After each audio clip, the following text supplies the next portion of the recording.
High, আমি স্নেহাশিস, গল্পকার। আজকে কথা বলবো তাদের নিয়ে যাদের মাধ্যমে একটা ইভেন্ট ঝকঝকে হয়ে ওঠে, যারা সাধারণত ক্যামেরার সামনে থাকতে চায় না, বরং পেছনে থাকতেই তারা স্বাচ্ছন্দ্য বোধ করে, যাদের নিয়ে কেউ কথা বলে না।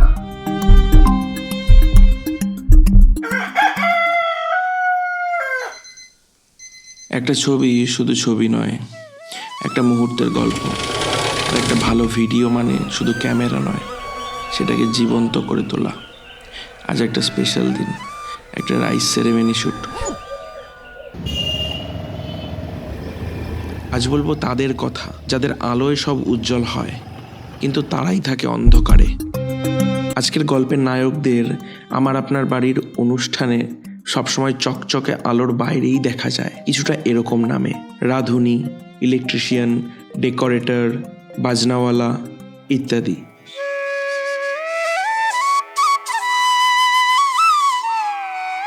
আজকের অনুষ্ঠান অভিনন্দার অন্নপ্রাশন। আচ্ছা, এই আলো না থাকলে কি ছবি তোলা যেত? এই প্যান্ডেল না থাকলে এই অনুষ্ঠানটা কি অনুষ্ঠান মনে হতো? কিন্তু এদের নাম জানে কয়জন? আমি ছবি তুলে আলোয় আসি, আর ওরা আলো দিয়ে আমায় পথ দেখায়।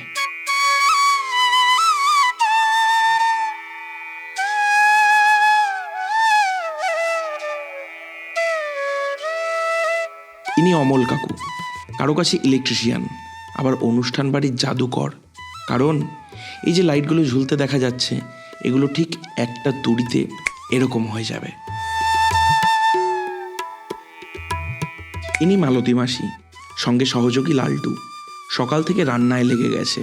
প্রায় 500 মানুষের খাবারের বন্দোবস্ত করতে হবে। রান্নায় যেমন ঝাল, মিষ্টি, নুন ব্যালেন্স হওয়া প্রয়োজন, তেমনি প্যান্ডেল হওয়ার পরে ডেকোরেশন হওয়াটাও খুব দরকার, না হলে নুন ছাড়া আলু ভাতে হয়ে যায়।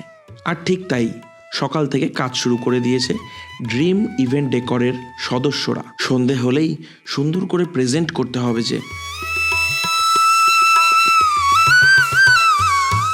এনারা হাবড়ার ক্লাসিক ব্যান্ডের সদস্যরা। সকাল থেকেই বিভিন্ন রিচুয়ালে বাজনা বাজিয়েই যাচ্ছে। বাড়ির কোনো শুভ অনুষ্ঠানে এই বাজনা কিন্তু একটা অনবদ্য ভূমিকা পালন করে। এলাকায় জানান দেয় বাড়িতে শুভ অনুষ্ঠান হচ্ছে।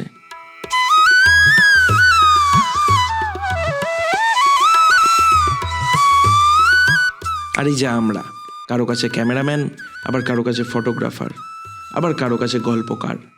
অনেকেই ভাবেন ফটোগ্রাফি মানে ক্যামেরা তুলে একটা বাটন প্রেস করা, কিন্তু এর পেছনে আছে অপেক্ষা, সঠিক মুহূর্তের শিকার আর গল্প বলার কৌশল। আমরা শুধু ছবি তুলি না, আমরা সময়কে বেঁধে রাখি। আজ থেকে বছর 20 পর যখন কেউ এই ছবি ভিডিওগুলো সামনে দেখবে, তখন আজকের দিনটা তার সামনে জীবন্ত হয়ে উঠবে। একটা ইভেন্ট সাজাতে যেমন ডেকোরেশনের দরকার, তেমনই দরকার রান্নার স্বাদ। একটাও মিস হলে পুরোটাই মাটি। ইভেন্ট মানে তো শুধু স্টেজ, ক্যামেরা আর ফ্ল্যাশ নয়, এর আসল সৌন্দর্য লুকিয়ে আছে এই নায়কদের ঘামে, পরিশ্রমে আর নিঃশব্দ ত্যাগে। সকাল থেকে যারা এত পরিশ্রম করলো, এক ঝলক দেখবে নাকি কেমন হলো তাদের পরিশ্রমের ফল।